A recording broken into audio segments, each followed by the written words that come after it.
پاکستان اور افغانستان فوری جنگ بندی پر راضی ہو گئے۔ قطری وزارت خارجہ نے جنگ بندی کی تصدیق کر دی۔ قطری وزارت خارجہ کا کہنا ہے کہ جنگ بندی کے فیصلہ دوحہ میں ہونے والے مذاکرات کے دوران ہوا۔ پاکستان اور افغانستان کے درمیان جنگ بندی پر اتفاق قطر اور ترکی کی ثالثی میں ہوا۔ دونوں ممالک نے آئندہ چند دنوں میں مزید ملاقاتیں کرنے اور دونوں ممالک کے درمیان امن اور استحکام کے لیے مستقل میکانزم بنانے پر بھی اتفاق کیا۔ قطری وزارت خارجہ کا کہنا ہے کہ جنگ بندی خطے میں پائیدار امن کے قیام کی مضبوط بنیاد فراہم کرے گی۔ امید ہے کہ جنگ بندی دونوں ممالک کے درمیان سرحدی کشیدگی کا خاتمہ کرے گی۔ اس سے قبل گزشتہ روز قطری انٹیلیجنس چیف عبداللہ بن محمد الخلیفہ کی میزبانی میں مذاکرات کا پہلا دور دوحہ میں ہوا تھا، جس میں پاکستانی وفد کی قیادت وزیر دفاع خارجہ آصف نے کی۔ سیکیورٹی حکام نے بھی وزارت دفاع کی معاونت کی۔ افغان وفد کی سربراہی وزیر دفاع ملا محمد یعقوب نے کی۔ پاکستان نے فتنہ الخوارج کی دہشت گردی کا معاملہ اٹھایا۔ مذاکرات کا پہلا دور 13 گھنٹوں تک جاری رہا۔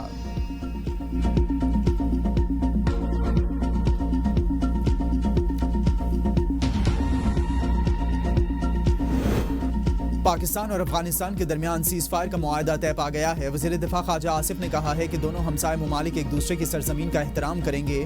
ان کا کہنا تھا کہ استنبول میں 25 اکتوبر کو وفود کی دوبارہ ملاقات ہوگی، جس میں تفصیلی بات چیت کی جائے گی۔ خارجہ آصف نے سیز فائر معاہدے میں ترکی اور قطر کے کردار کو سراہا۔ ترکی اور قطر برادر ممالک ہیں، ہم ان کے تعاون کے بے حد مشکور ہیں۔ سیز فائر معاہدہ خطے میں امن اور استحکام کی جانب ایک اہم پیش رفت ہے۔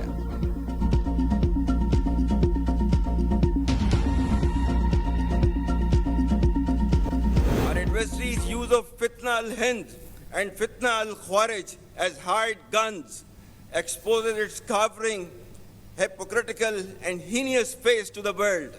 Equally disconcerting is the use of Afghan soil for terrorism in Pakistan. We urge the people of Afghanistan to choose mutual security over perpetual violence and progress over hardline obscurantism. Afghan Taliban Pakistan میں حملے کرنے والی پراکسیز کو لگام ڈالیں۔ Field marshal Asim Munir نے کہا ہے کہ یہ پراکسیز پاکستان کے اندر گھناؤنے حملے کرنے کے لیے افغان سرزمین استعمال کرتی ہیں۔ مسلح افواج اور بہادر عوام اس لعنت کو شکست دیں گے۔ ہم اسلام کی غلط تشریح کرنے والے مٹھی بھر گمراہ کن دہشت گردوں کے سامنے کبھی نہیں جھکیں گے۔ پاکستان میں دہشت گردی کے لیے افغان سرزمین کا استعمال پریشان کن ہے۔ افغان عوام دائمی تشدد کے بجائے باہمی سلامتی کا انتخاب کریں اور سخت گیر تعصب پر پیش رفت کریں۔ ہمارے دشمن کا فتنہ ہندوستان اور فتنہ الخوارج کو ہائرڈ گنز کے طور پر استعمال کرنا اس کے بزدلانہ، منافقانہ اور گھناؤنے چہرے کو دنیا کے سامنے بے نقاب کرتا ہے۔ یقین رکھیں کہ روایتی میدان میں جیت کی طرح ہمارے پڑوسی کو ہر ریاستی پر پراکسی کو بھی خاک میں ملا دیا جائے گا۔ I advise and firmly caution the Indian military leadership that there is no space for war in a nuclearized environment. Settle the core issues with Pakistan as per the international norms on the basis of equality and mutual respect. بھارتی فوجی قیادت کو خبردار کرتا ہوں کہ nuclear environment میں دونوں ممالک میں جنگ کے لیے گنجائش نہیں ہے۔ چھوٹی سی اشتعال انگیزی کا بھی فیصلہ کن جواب دیں گے۔ فیلڈ مارشل عاصم منیر کا بھارت کی فوجی اور سیاسی قیادت کو دو ٹوک پیغام۔ پاکستان ملٹری اکیڈمی کاکول میں کیڈٹس کی پاسنگ آؤٹ تقریب سے خطاب میں کہا کہ ہم بیان بازی سے کبھی خوفزدہ نہیں ہوں گے۔ آئندہ کشیدگی پورے خطے اور اس سے باہر کے لیے تباہ کن نتائج کا باعث بنے گی۔ بھارت کی جغرافیائی وسعت کا من گھڑت حفاظتی تصور ختم کر دیں گے۔ پاکستانی افواج نے اصلی دشمن کے خلاف انتہائی پیشہ ورانہ انداز میں کارروائیاں کرتے ہوئے رافیل طیاروں کو مار گرایا۔ دشمن کے متعدد بیسز بشمول S-400 سسٹمز کو نشانہ بنایا گیا۔ اگر دوبارہ جارحیت کی کوشش کی گئی تو پاکستان دشمن کی توقعات سے کہیں زیادہ سخت جواب دے گا۔ بھارتی حکمران جماعت نے اپنے مذموم مقاصد کے لیے دہشت گردی کو سیاسی رنگ دیا، جلد بازی میں الزام تراشی کی اور غیر جانبدارانہ تحقیقات سے گریز کیا۔ پاکستان نے ایک بار پھر ایسے دشمن کے خلاف کامیابی حاصل کی جو اپنے گمراہ کن بالادستی کے غرور میں مبتلا تھا۔ میں قوم کو یقین دلاتا ہوں کہ انشاءاللہ ہم اس مقدس سرزمین کا ایک انچ بھی دشمن کے حوالے نہیں ہونے دیں گے۔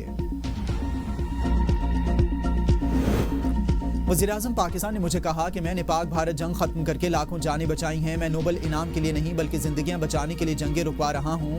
امریکی صدر ٹرمپ کی میڈیا سے گفتگو، کہا پاک افغان جنگ ختم کرنا میرے لیے بہت آسان ہے۔ دونوں ممالک ثالثی کے لیے تیار ہوں تو ثالثی کے لیے کردار ادا کرنے کے لیے تیار ہوں۔ میں نے 8 جنگیں رکوائیں جس میں پاک بھارت جنگ بھی شامل ہے۔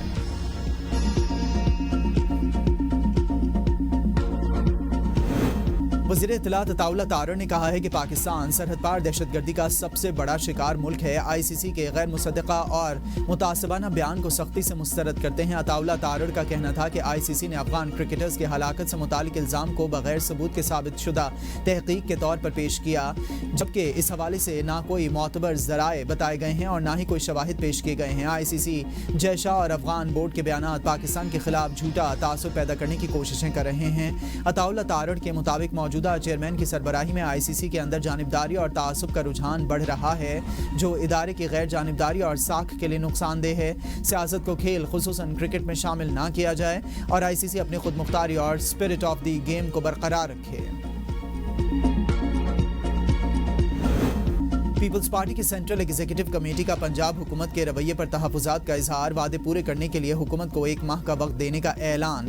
सेंट्रल एग्जीक्यूटिव कमेटी के इजलास में बिलावल भुट्टो ने BISP पर बात की। उम्मीद है कि हुकूमत BISP पर सियासी गोलाबारी के बजाय इसे देखेगी। PP रहनुमा शहरी रहमान नदीम अफजल चंद और दीगर की गुफ्तगू। कहा कि हम अपने मुतालिबात पर कायम हैं। 1 माह बाद पीपल्स पार्टी की सेंट्रल एग्जीक्यूटिव कमेटी का इजलास फिर होगा, जिसमें हुकूमत साजी के वक्त के दिए गए वादे का जायजा लिया जाएगा। इस बल्दियाती निज़ाम पर हमारे तहफ़्फ़ुज़ात हैं। पीपल्स पार्टी रहनुमाओं का कहना था कि पंजाब में पीपल्स पार्टी को फैसला साजी मुशावरत में शामिल नहीं किया जा रहा। पंजाब के रहनुमाओं ने सैलाब से कबल के इंतज़ामी मसाइल और बाद की सूरत हाल CEC में पेश की। सुप्रीम जुडिशल काउंसिल का इजलास, जजेस ज़ाब्ता इखलाक में तरमीम की मंजूरी। जजेस मीडिया पर बात नहीं कर सकेंगे। काजी फायज़ ईसा दौर में तरमीम से जजेस को इल्ज़ामात का जवाब देने की इजाज़त दी गई थी। जजेस कोड ऑफ कंडक्ट के आर्टिकल 5 में दोबारा तरमीम से जजेस को पाबंद कर दिया गया। जजेस इल्ज़ामात का जवाब तहरीरी तौर पर इदारा जाती रद्द-ए-अमल के लिए कायम कमेटी को भेजेंगे। जज मीडिया पर ऐसे सवाल का जवाब नहीं देगा जिससे तनाज़ा खड़ा हो। सवाल में बेशक कानूनी नुक्ता शामिल हो। कोड ऑफ कंडक्ट में वाज़े किया गया, जज को हर मामले में मुकम्मल गैर जानिबदारी इख्तियार करनी चाहिए। जज किसी ऐसे मुकदमे की समाअत न करे जिसमें ज़ाती मफाद या ताल्लुक हो। किसी किस्म के कारोबारी या माली ताल्लुकात से भी इज्तिनाब करे। सियासी या अवामी तनाज़े में शामिल होना जज के लिए ममनू करार। जज को अपने ओहदे का नाजायज़ फ़ायदा उठाने से इज्तिनाब करना होगा। जज किसी भी गैर मामूली माली फ़ायदे या तोहफे को कबूल नहीं करेगा। जज आईनी हलफ की खिलाफ वर्जी करने वाले किसी इक़दाम की हिमायत नहीं करेगा। जज किसी वकील या फ़र्द की तरफ से ज़ाती अशाया या तकरीब में शिरकत नहीं करेगा। चीफ जस्टिस की सरबराही में जुडिशल काउंसिल का अहम इजलास। जस्टिस मंसूर अली शाह, जस्टिस मुनीब अख्तर को वीडियो लिंक के जरिए शिरकत। इजलास में chief justice Lahore high court justice Aalia Neelam, justice Islamabad high court justice Sarfraz Dogar भी शरीक हुए। इजलास में 12 जुलाई के जुडिशल काउंसिल इजलास के मुताबिक अरकान ने तजावीज़ पेश की। इजलास में जजेस के खिलाफ 67 शिकायत का जायजा लिया गया। काउंसिल ने मुत्तफ़िक़ा तौर पर 65 शिकायत खारिज कर दी। एक शिकायत पर मजीद कार्रवाई मौखर। अक्सरियत की बुनियाद पर एक शिकायत पर कार्रवाई आगे बढ़ाने का फैसला। इजलास के दूसरे सेशन में chief justice Islamabad high court की शिरकत से माजरत। सेशन इस्लामाबाद हाई कोर्ट के जजेस से मुतालिक शिकायत बारे था।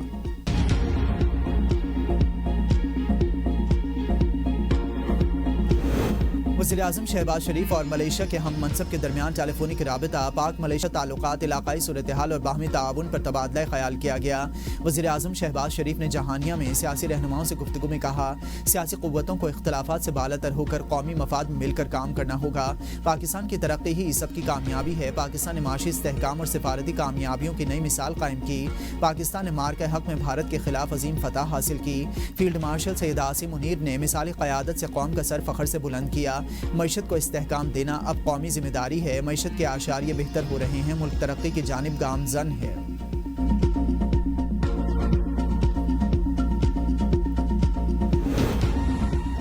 हम मजीद शहदा के जनाजे नहीं उठा सकते। कोई हमारे खिलाफ जारियत करेगा तो उधार नहीं रखेंगे। फिर स्कोर 6-0 नहीं रहेगा। मुशीर वज़ीर-ए-आज़म राना सनाउल्लाह की मीडिया से गुफ्तगू।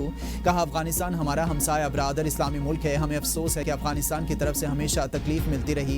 दहशतगर्दी की कार्रवाइयाँ बंद की जाएँ तो मुज़ाकरात हो सकते हैं। ये नहीं हो सकता कि एक तरफ दहशतगर्दी करते रहें, दूसरी तरफ मुज़ाकरात। पिछले 40 साल से दहशतगर्दों के साथ मुज़ाकरात ही करते आ रहे हैं। गुड और बैड तालिबान की थ्योरी नाकाम हो चुकी। किसी भी जमात पर पाबंदी मुस्लिम लीग नून की पॉलिसी नहीं रही। बदकिस्मती से 3 बार के एहतजाज के दौरान हलाकतें हुई। एक ऐसा टोला है जो मुल्क में इंतशार फैलाना चाहता है। अमन होगा तो मुल्क तरक्की करेगा। वफाकी वज़ीर आना तनवीर हुसैन ने कहा कि पाकिस्तान खित्ते में अमन का दाई है। अफगान सरजमीन से पाकिस्तान में जारियत और दहशतगर्दी नाकाबिले बर्दाश्त है। पंजाब बल्दियाती इंतखाबात में पीटीआई के मैदान से मुकम्मल बाहर होने का खदशा। बल्दियाती इंतखाबात में पीटीआई अपने उम्मीदवार नहीं ला सकेगी क्योंकि पीटीआई के पास इंतखाबी निशान नहीं। आज़ाद मुंतखब होने की सूरत में उम्मीदवार तहरीक इंसाफ ज्वाइन भी नहीं कर सकेंगे। नए कानून के तहत मुंतखब काउंसलर्स का 30 दिन में किसी सियासी जमात में शमूलियत इख्तियार करना लाजिम है। पीटीआई हिमायती कामयाब उम्मीदवार के खिलाफ कोई तादीबी कार्रवाई भी नहीं कर सकेगी। PTI inter party election commission में 19 माह से ज़ेर इल्तवा है। पीटीआई बुकला ने इंटर पार्टी केस का तस्फिया करने की तरफ कोई तवज्जो नहीं दी, जिसके बायस 19 माह गुजर जाने के बावजूद केस का फैसला ना हो सका। लाहौर हाई कोर्ट में स्टे के बायस कमीशन ने समाअत रोक रखी है। वफाकी वज़ीर ख़जाना मोहम्मद औरंगज़ेब की JP मॉर्गन के सीनियर इंतज़ामी वफ़द से मुलाकात। वज़ीर ख़जाना ने वफ़द को चीन की मार्केट में पांडा बॉन्ड्स के पहले इजरा से आगाह किया। वज़ीर ख़जाना ने काबीना की मंजूरी से मंजूर शुदा फर्स्ट विमेन बैंक की सरकारी सतह पर G2G फ़रोख्त का जिक्र किया। वज़ीर ख़जाना ने सऊदी अरब और पाकिस्तान के दरमियान जारी डिजिटल ताउन को उजागर किया। दो तरफ़ा शराकत दारी को मज़ीद फ़रोग़ देने की ज़रूरत पर भी जोर दिया।